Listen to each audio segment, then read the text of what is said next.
Di sini ada judulnya rekapan hutang. Yang pertama CC kartu kredit BRI OVO 6.300.000, BRI Tokopedia 1 4 juta, BRI Tokopedia 2 juta, SP Letter 1 juta, CC Permata 5.600.000, Kredivo 7.700.000, KTA Permata 780.000, Aku Laku 8.165.522, Lasbon 35 juta, Coinworks 15 juta, Julo 17.798, Traveloka 350.000. Dan setelah dipluskan di jumlah total hutangnya adalah 104.852.487 rupiah gitu ya. Nah ini kalau nggak tahu channel Raja Galbay atau tidak menyetop kegilaan dari pinjol ini, maka harta Anda akan terkonversi ya.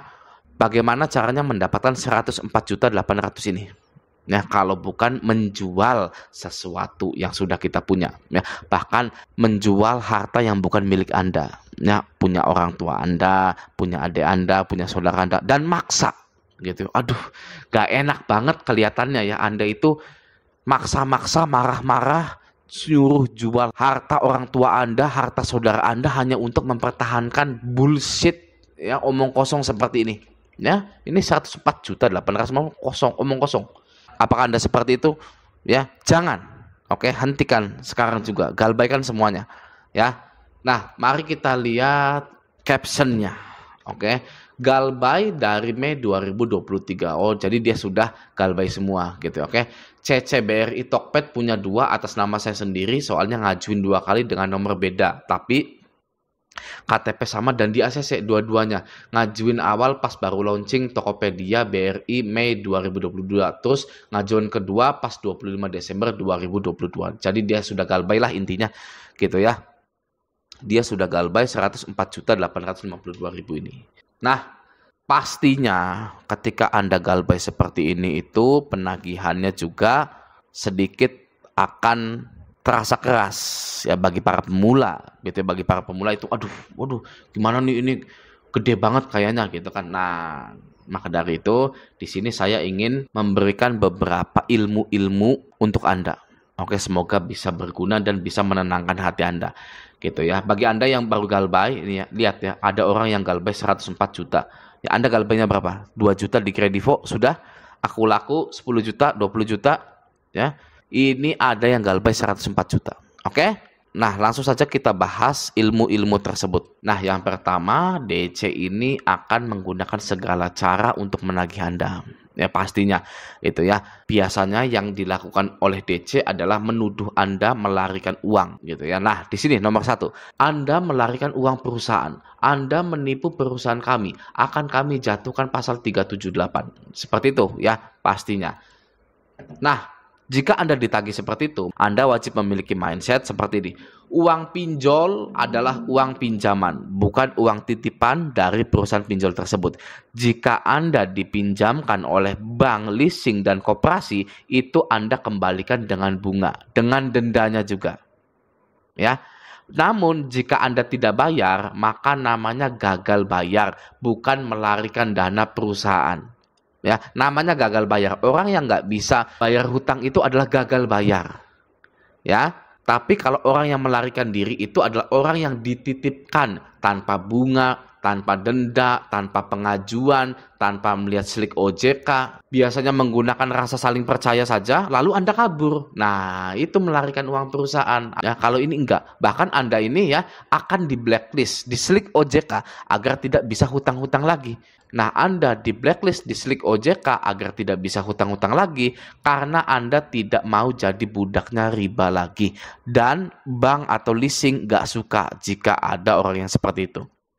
Ya, musuhnya badan pembiayaan seperti leasing, bank, pinjol, koperasi itu adalah orang yang tidak mau lagi menjadi budak riba. Bank gak suka seperti itu, pinjol gak suka seperti itu. Oke, selanjutnya dan juga nasabah tidak bisa melarikan diri karena semua nasabah memasukkan identitasnya seperti KTP, NPWP, kantor tempat bekerja, dan lain-lain. Bagaimana bisa seorang nasabah dikatakan kabur sedangkan KTP-nya terverifikasi? Ya, pihak pinjol selalu bisa datang ke rumah kita untuk menagih. Jadi melarikan uangnya dari sisi mana? Oke, selanjutnya ya. Anda ditagih, kami perusahaan yang legal, jangan macam-macam. Ya, kami sudah terdaftar di OJK dengan pasal POJK 77/2016. Nah, Anda harus memiliki mindset Anda perusahaan yang legal, tapi praktek Anda seperti perusahaan yang ilegal. Mulai dari penagihannya, iklannya juga, bahkan sekarang sedang musim sebar data oleh pinjol yang legal di sosial media tanpa mencantumkan nama pinjolnya. Ya, banyak sekali seperti itu ya. Lunasi hutang Anda, ini, gitu kan. Tapi tidak ada nama pinjolnya, seperti itu ya. Jadi munafik gitu ya, kita perusahaan yang legal. Nah, perilakunya seperti pinjol yang ilegal. Oke. Nah, sekarang mari kita lihat iklan dari salah satu pinjol besar legal OJK Indonesia ya, untuk membuktikan bahwa prakteknya pada faktanya pinjol yang legal itu seperti pinjol yang ilegal. Oke. Nah, ini adalah galeri iklan dari pinjol Ada Kami gitu ya. Mari kita cari tahu iklan-iklan yang tidak sesuai dengan fakta di lapangannya. Oke. Nih, ini dia ya, masih ada nih yang seperti ini. Nah, pinjam 20 juta, total bunganya 2.160.000 selama 12 bulan gitu ya. Jadi ngebalikinnya 22 juta saja selama 12 bulan. Nggak mungkin seperti itu. Ya, tidak mungkin. Pinjam 5 juta, bunganya hanya 540.000 selama 12 bulan. Nggak mungkin seperti itu. Ya, nah ini kan tidak sesuai gitu ya.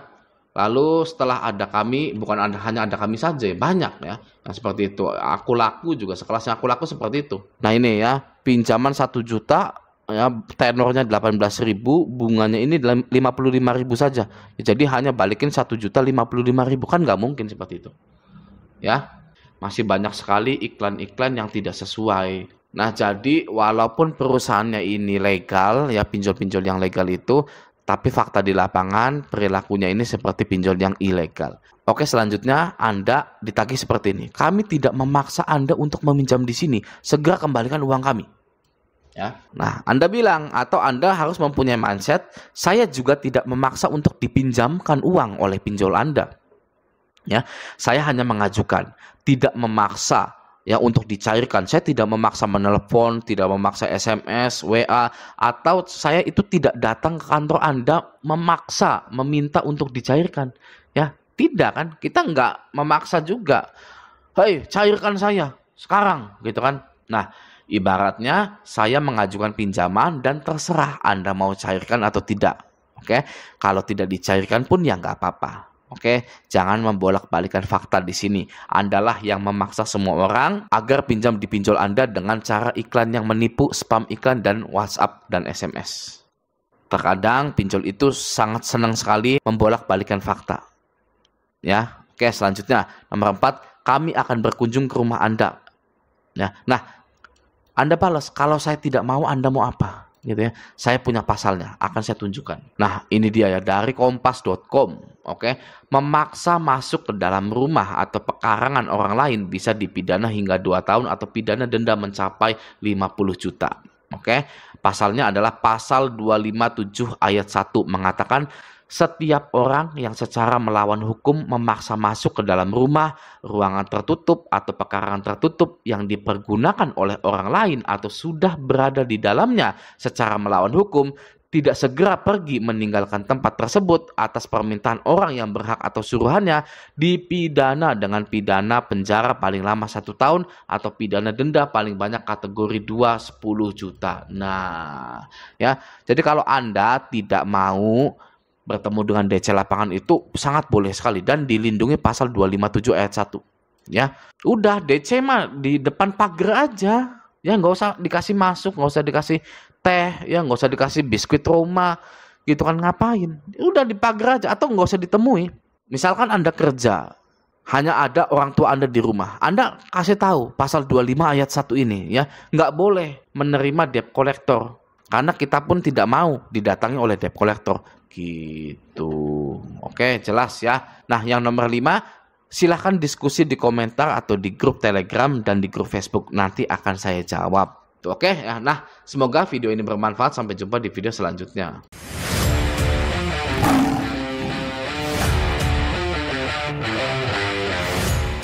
Di sini ada judulnya rekapan hutang. Yang pertama CC kartu kredit BRI OVO 6.300.000, BRI Tokopedia 1 4 juta, BRI Tokopedia 2 juta, SP Letter 1 juta, CC Permata 5.600.000, Kredivo 7.700.000, KTA Permata 780.000, Aku Laku 8.165.000.